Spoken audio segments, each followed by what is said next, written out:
is the fact that people of color are always seen as objects or subjects to the idea, right? We're always seen as, it's like, all right, if you want to talk about brown issues, go over there, right? This is our section of the group that talks about brown issues, right? This is our section of the group that understands that better. And usually it's like one of the two only brown people in the organization. And I'm not trying to be negative, right? I'm trying to be real, right? And these are real things that if we want to create class unity, white supremacy has to be addressed. White patriarchy and domination of people of color have to be addressed. And people of color have to start being able to be more than just objects that go against that domination. We have to be able to create, to become our own individuals, to be able to come up with our own ideas and mold the ideas that are already in place. So what I'm saying is that that the struggle for race has to be seen in connection with the struggle for class liberation, not as a subcategory, which has been one of my deepest critiques. And I've been through the leftist circles and all different types of parties and different ideas, and I always kind of sense that. And that also leads to the idea that thinkers from a Marxist perspective, that are people of color, tend to always be put as activists of color. So like one of my main examples is always Huey Newton, right? And you can have your critiques on Huey Newton, just like you could have your critiques on Fidel Castro, you could have your critiques on Mao. But why is it that when Huey Newton's talked about, he's talked about as a black militant. He's talked about as the Black Power movement. Huey Newton was a Marxist above all. He spoke about Marxism, he wrote about Leninism, he wrote about Maoism. And all of his writings are all his ideas of how Marxism could best work in the black community, right? In my point of view, he should be put on the echelons of somebody that's a Marxist, not as a black power figure. This, and also a problem with it is that, well, I think I'll just leave it at that.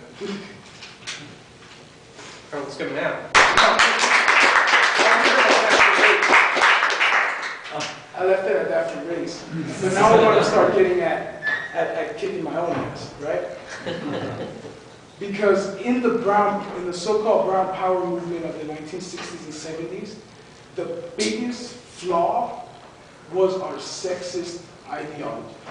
Was the fact that we told women in the community, and to this day, radicals on the left, male radicals, whether they're brown, white, black, or whatever, tell women, let's worry about class first, let's worry about race first, and then we can worry about the struggle of women's rights, right? Then we can think like feminists. Once me as a brown man have the rights of a white man, then we can worry about your rights as a woman, right? And that's one of the biggest flaws in leftism. We always tend to separate these struggles. To me, the issues of race, gender, and class, and to us in the Brown Berets, those three issues are all issues in patriarchy, in a way that we see the world, as a way of domination, whether it's in the power of one person over another, whether it's the power of a race over another, or the class over another. And being able to analyze that patriarchy in a dialectical way, in a materialist way, is the only way we can start having a more viable theory for us to be able to better start analyzing the world that we live in today. Patriarchy is the main enemy of our revolutionary movements. And so in order for us, in the Brown Berets, the way that we try to combat that is we always try to start our ideology from an anti-capitalist, radical, Chicana, or black feminist point of view, right? Because we've seen it, and me as a male on my own, right? And as the Brown Berets having a lot of males, you know, it's always really hard whenever you're not of another category of you know, that's discriminated against, for you to be able to see what the other people have to go through, right? Like you know, and it sounds really stupid, really, but I could walk down the street and not have to worry about no holler at them. Well, maybe once or twice, right? But it's not all the time, right? And so it's something that we really have to be thinking about, these kind of conscious mentality that we have to start breaking the way that we see the world as this or that, in black and white. We have to start seeing the world as a lot of different things together. And that's the idea of the Bunaku. And that's also like to me sometimes, you know, I study at the university, I try to write, I try to do things up there. But in order for me to speak up there, as a person of color, I have to start sounding different. You know, I can't talk to you in the same swagger I talk to somebody in my own community. I have to start changing the way that I speak. And that's part of the Eurocentrism I was talking about earlier. Right? In order for me to be seen as an academic, I have to speak like an academic. Right? I can't be seen as an academic from my own community, man. A street academic, man. A hood study individual. Right? And so really, in my closing remarks, what I want to say is that us in the Brown Berets, and our political ideology, like I was saying, is a very fluid thing.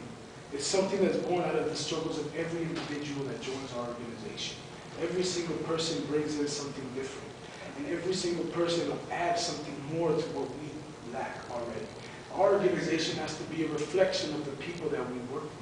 And that's what we want it to be. And that's why our ideology is fluid. And that's why our ideology is all about the different intersections and the borderlands in which all of us unite together in our common struggles.